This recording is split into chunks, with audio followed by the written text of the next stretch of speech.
here's the proof, this is true, this is reality, and I don't know what this stuff is, we can't prove that. You know, and it's time we really start paying attention. Maybe at a future time we can share more or do another interview or something. In a specific way, please describe in detail what the World Club is and who comprises it, and offer some specific examples of how they're controlling the rest of us. Well, the banking circles, maybe? Yeah, it all revolves around money. The World Bank, International Monetary Fund. I mean, they've got the whole world in debt. You know, governments are giving away their mineral rights in perpetuity. The United States government is now in a position to declare a national state of emergency, suspend the Constitution of the United States, and nationalize. And the reason they will have to nationalize is because our debt far exceeds any ability to pay it back. So who are the collectors? What countries are the collectors? It's not a country, it's a group of men. It's a group of human beings. It's a group of human beings. Right. The aliens don't need money. They don't need an American Express card. So if the rest it's a man-made thing. If the rest of us simply say, we're not paying back the debt, that's it, we're starting over, you can forget your whole system, then we can erase that whole thing and start over. That's right. If we had a real president in office, and Kennedy was probably really the last one, what he should do is just go on TV and spill it all out. Surround himself with people that maybe he can trust to protect his life. He should get on television before Congress and all the houses, House of Representatives, in front of everybody, and spend 3 hours and give everybody a real education. Number one, the Federal Reserve is private. Number two, our debt isn't real. Number three, we've gotten ourselves into this big mess because past presidents sold us out for comfort and for money, and apologize. And then what he ought to tell, you know, and just say that I'm nationalizing all the banks under the United States Treasury. We're going back to a silver standard, just like the Constitution says, and give everybody an opportunity to get back on track here, you know, to maintain our standard of living and just start healing, you know. And then the next thing I would say is to make sure if there were any POWs alive that they came back home.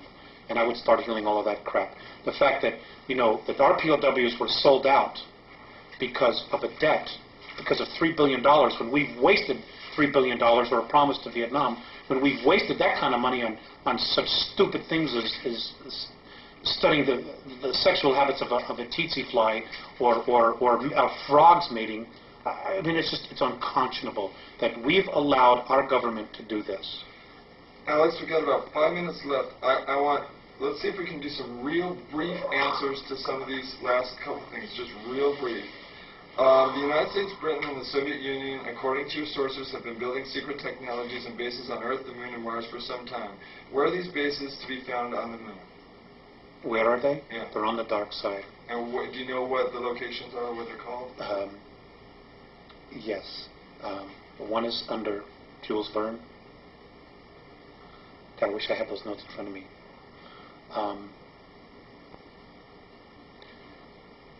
Let's come back to that. Okay. Have they told you anything about Area 51 or Dulce, New Mexico? Yeah, there were a lot of stuff there. The actual underground base is not underneath Arcoleta Mesa. It's actually 20 miles to the northwest. That's just an entrance point in and out. This is Area 51? This is in New Mexico, Dulce. Dulce, okay. It's not exactly right there. As far as Area 51, yes, there's a lot of stuff that was going on there, but a lot of that has been moved, and it's now in New Mexico, in the Sandia, underneath the Sandia Laboratory. Diego Garcia Island. Diego Garcia Island, there's a base there. Pine Gap. Diego Garcia Island, there's anti-gravity anomalies there, and this is how they were able to blow a lot of equipment into space without using rockets. And then they would have the UFO-type craft, which we built from technology we were given. They would hook a tow chain to it, and like a tow barge, just tow it to the moon. Okay, and you mentioned... And it runs, and the equipment that's there is run on free energy, stuff that was built that was created in the 1920s, that we've been absolutely not privy to. We haven't had to pump 1 gallon of oil out of the ground since the late 1920s. They've had free energy, but because of money, they've been controlled. They've allowed us to pollute the environment. to devastate the oceans because of petroleum products when we don't need it for money. Which brings us briefly to alternative 4. When the Martian base fell, when the Martian base fell, the world government, those elite, figured out, well, we don't have any place to go now.